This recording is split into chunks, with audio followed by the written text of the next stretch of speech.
Hey ladies, do you love the way your skin looks and feels? I know I do because I am using the Am Melanin MAGIC Anti-Aging Serum, and at 50, I love the way my skin looks and feels. This blend is bomb. It renews, revitalizes, rejuvenates, soothes, conditions, moisturizes, tones, brightens, and fades all in one step. So if you're ready to get your glow on, go get you some Am Melanin MAGIC Anti-Aging Serum.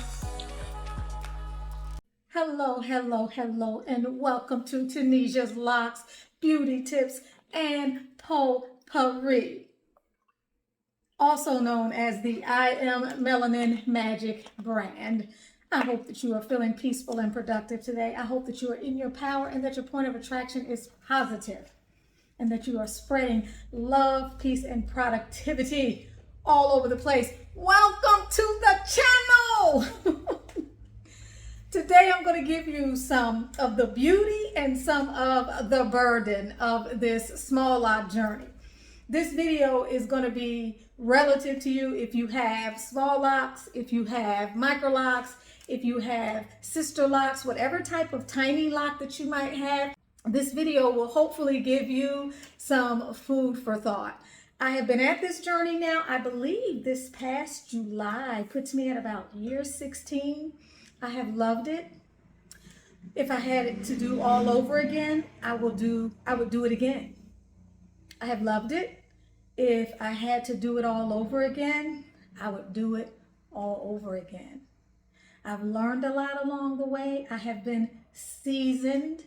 I have transitioned from doing my own hair, I am seasoned. I have transitioned from having my hair retightened by someone else over the years, 2 locticians, to doing it myself. I have transitioned between various patterns. I have dyed my hair countless numbers of times. I have changed the color at regular intervals. I have trimmed my hair. I have done all sorts of things and had all sorts of experiences. And whether you are new to this journey, whether you are, hold on, cost me my train of thought. I think I might have been saying, so no matter where you are in this journey, you might be new to the journey. You might be on the fence and considering maybe taking your locks out. You may be deciding whether or not you want to even get them in the first place. Hopefully this video will give you some information and help you make that decision. First and foremost, because I'm going to talk about pro, con, beauty burden, cost. I will say this, and I will continue to say it as prices are soaring. Okay, and they are getting out of control. So I will say you need to be selective, but I will say the long-term benefits outweigh the short-term cost of installation if you're new to the process. And if you're entrenched in your lock journey and you are still finding it to be something that exceeds your budget, I would say consider other options before you decide to get too frustrated or before you decide to take them out, because you can do them yourself. You can hire someone else that you can train to do them exactly the way you want to have them done. There are just so many options that you have. The cost to me, when you consider the lifetime of abundance and beauty and fun and careless attitude, is well worth whatever the startup costs may be. I think now, the last lady I spoke to not too long ago was telling me she paid $2,500, but I've heard that there are costs as high as $4,000 for Microlocks and Sisterlocks. There used to be a time where Microlocks were a lot less. They kind of are neck and neck now in a lot of markets. Also, it's important to remember that the length, the part of the country that you are in, so many factors can weigh into what it is that you might pay. I would also say consider even a trainee. Consider a person's zest for their trade. Consider whether or not they are excited about maintaining your hair. Consider whether or not you're dealing with someone who is just going to be installing, or if you're dealing with someone who will just be maintaining. or if you'll be dealing with someone who will maintain and install your locks. So there are a lot of different things to consider. Next point is ease. Usher in the era of ease into your life. When you embark upon this journey, you will experience an ease and a carelessness due to a carefreeness that you might never have experienced heretofore. And you're going to love it. Gone are the days where you need to worry about getting an umbrella. Gone are the days where you need to even be concerned about what Mother Nature is doing. All right, gone are the days where prior to a romantic evening, or maybe you're going to do a little sexy rendition, do you have to worry about what you're going to do with your hair? Your hair will already be set, and so will you. So it's easy, but just because it's easy doesn't mean that there's nothing at all that you have to do. If you want to maintain a level of longevity in this journey, because I always will still say this is an at-risk hairstyle because of some of the ritualistic practices that go along with maintaining it. If you want to maintain some longevity with this hairstyle, it's going to be important that you take a lot of different things into consideration when it comes down to maintaining your hair. But most important, I'm going to always tell you to inspect what you expect. Take a very active role in paying attention to what is going on with your hair. Because people don't manage people, baby. Systems manage people. And you need a system for ensuring that you get the most for your money, that you get the greatest value for your hair, and that your hair over the long term will be in the best shape possible. Okay? Pardon me. I'm going to talk about the journey. When you decide to go on this journey, you're going to find that it's going to be a journey inside of you. You're going to find that there are a lot of spiritual aspects to this journey. There's so many things that come into play that circle around or that emphasize how you do your self-care, your level of patience, your level of self-acceptance, your ability to love yourself in your most authentic form. There are just so many things that come about. And the person that you will be at each stage of the journey is going to change. It's going to shift. And that is what makes this journey so beautiful. That's probably been one of the most endearing parts of my journey. When I think about it, other than never having a bad hair day, the fact that I came to know myself more, I came to be more accepting of my own natural beauty, my natural self, the beauty and the range of the African woman and the African textured hair for those of us who come out of the contextual challenges and difficulties and the history and story behind what is the story of our hair. It's just such a beautiful thing. So that spiritual journey is important, and it's an asset that enriches what you're going to experience with something that seemingly is just hair. The other thing, though, is that while you're going through that journey, every part of that journey may not always be easy, because whatever you're going through, your hair is going through, and whatever your hair is going through, you're going through. So there are various challenges in that journey. It's not always a clean and easy and seamless thing to shift identities when you get used to looking at yourself a certain way. It's important but challenging to have to address areas of your life where maybe you haven't poured enough into yourself, or you haven't been patient enough for change, for gradual change.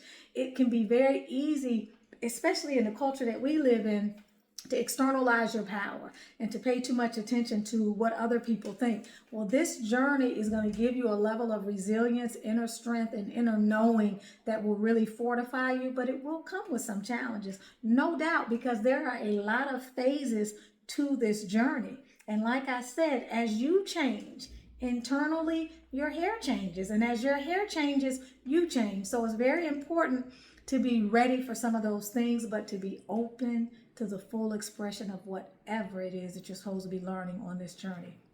The maintenance. Okay, the maintenance. Day-to-day maintenance. Very simple. the day-to-day maintenance, in terms of the grooming, in terms of the taking care of your hair, in terms of everything that you would have to do, whether you may be putting some oil on your hair, you may be needing to detangle prior to a retightening.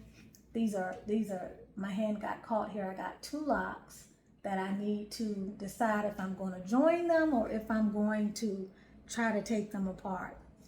I combined a little piece, and I'm trying to be patient. The old me would just rip them apart. So that's where my hair got stuck, and I think it's been like this for probably a couple of weeks because I almost forgot about it. But anyway, these are some of the things that make the journey, that will enrich the journey, that make the journey worthwhile. But these are some of the things also that they morph depending upon how you choose to maintain your hair.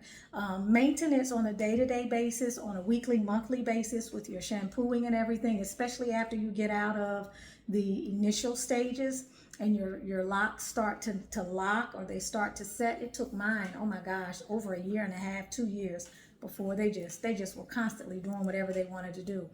It took them forever. But this phase of maintenance will match up to where you are in your journey sometimes. But you will always have to do the retightenings or the relockings, whatever it is that it will be the method that you choose to maintain your hair. You're going to have to do that at regular intervals. Now, if you're doing it yourself, like I am with your hands and no tools, sometimes I'll use my little needle, but basically I'll just feed my bottom of my lock through my root, and I'll do that at 2 points. And I've been maintaining them like that now for most of them like that, probably, I don't know, maybe like 7 months or so.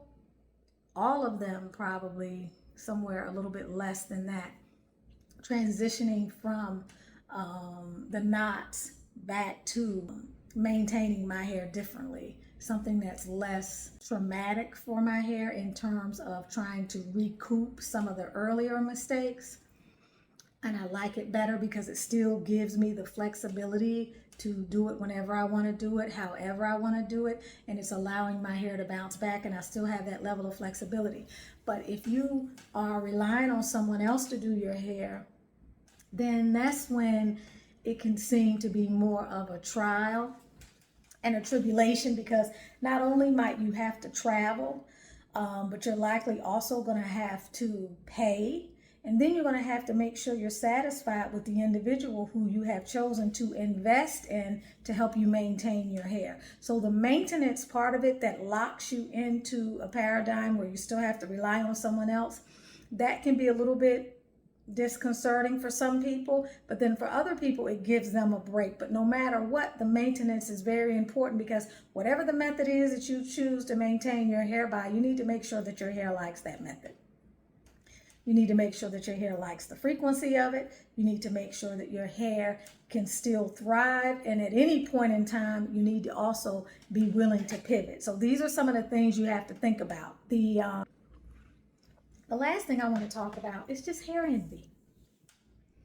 For the length of time that you're going to have these locks, you're going to get different reactions from people that you're going to have to filter, that you're going to have to respond to. Some of what you will experience from people is envy. And the envy won't always be because of the physical beauty of your locks, because your locks, I'm telling you, honey, hair abundance, unlike what you have seen heretofore. But sometimes it'll be more than that. It'll be that courage that they see in you to step outside of what other people have been doing with their hair and to make a decision to stand out, to do what you want to do with your hair. Believe it or not, some people resent that. Some people feel hog-tied and collared to some of the methods that they have been using to do their hair, and they really would like something that is more natural. They really would like something that is more in line with their primal essence, but they can find it very difficult to make those decisions. Maybe they are concerned about what people at their workplace may think. Some people are concerned about what their actual spouses will think. Some people have mentioned to me that the people at their church Namely, their pastor or their preacher had issues and made comments about their hair when they were transitioning over. Because as I said, this is not a style for the faint of heart. And that's why you see so many people who start their locks off with extensions, or they transition in a different way, moving from whatever it is they've been doing. If they've been relaxing or if they have been wearing wigs, they transition differently than many of you may have transitioned, which is to just cut your hair or to just stop perming it and to just get it locked and even have it trimmed, or to even start your locks maybe with an inch or two of hair. So that's one thing that can create envy. The other thing is literally, as I was getting ready to talk about initially, is that you become more radiant.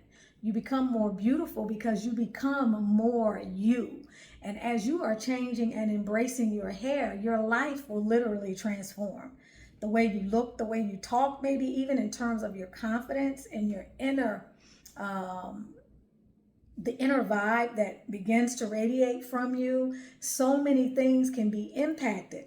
And so as you go through this journey, your hair will reflect back to you, and it will be a source of esteem because you'll be freed from the hair tyranny, the enslavement of hair tyranny that maybe you have gotten used to. And as your hair becomes more and more abundant and it grows more and more abundantly, some people feel some kind of way about that, especially if you have a lot of people around you who are insecure. You have a lot of people around you who comparatively shop, and that's what they do all the time. They shop what everybody else is doing. They compare their look to everyone else, and they want to be everyone else because they have a low sense of self-esteem, and their self-worth needs some work. And so they project those inadequacies and those insecurities onto you. So everybody won't be happy for you.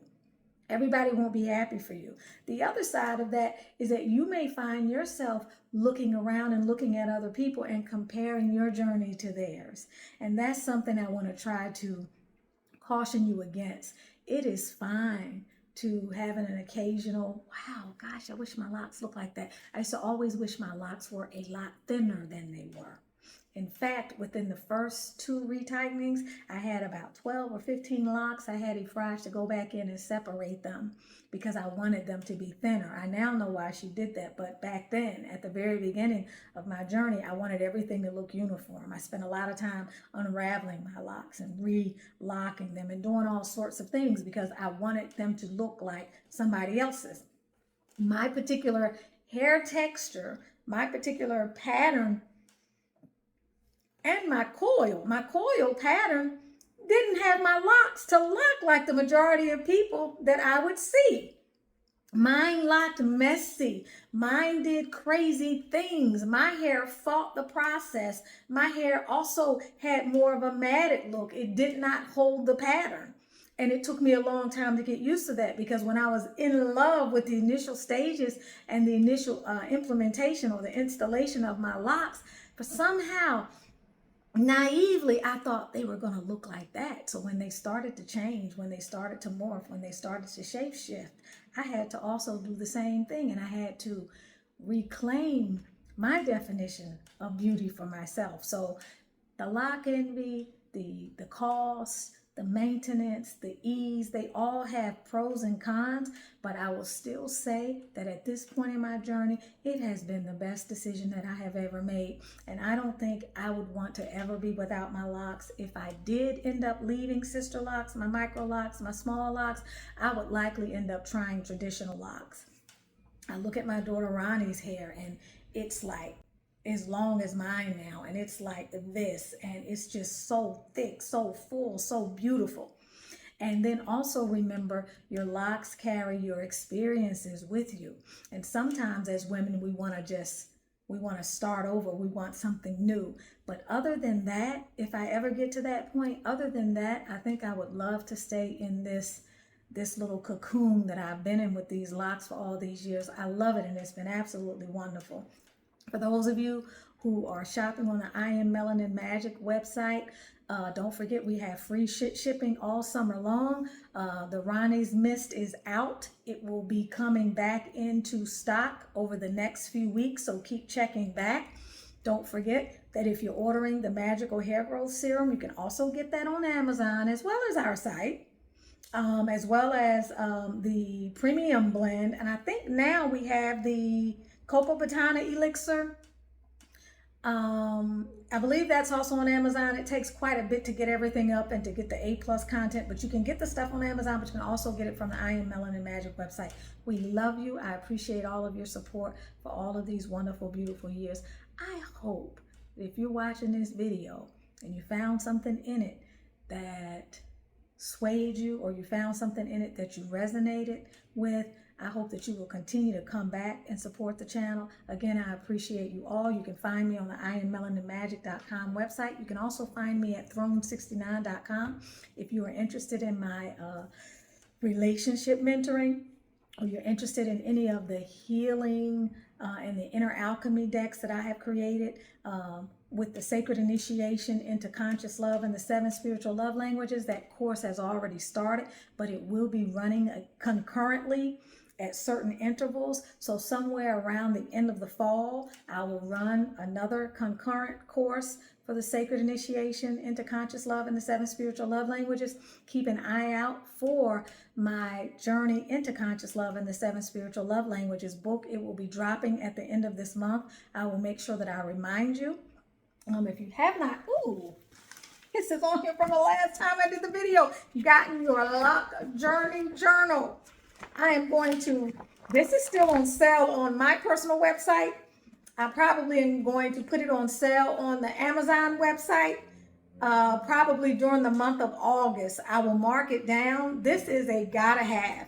Not only can you document your spiritual journey with the last 100 and something pages, going into the journaling and the internal alchemy that happens as you go through this process, acceptance and letting go, freedom and liberation. They're guided prompts. It's not a journal that's just blank. It's very comprehensive, it's interactive, and it's very transformational. You have places in here for your portfolios, your pictures, what you're doing with your locks when you marry them, what's going on with your loctician, what the advice is she's giving you, lock warnings.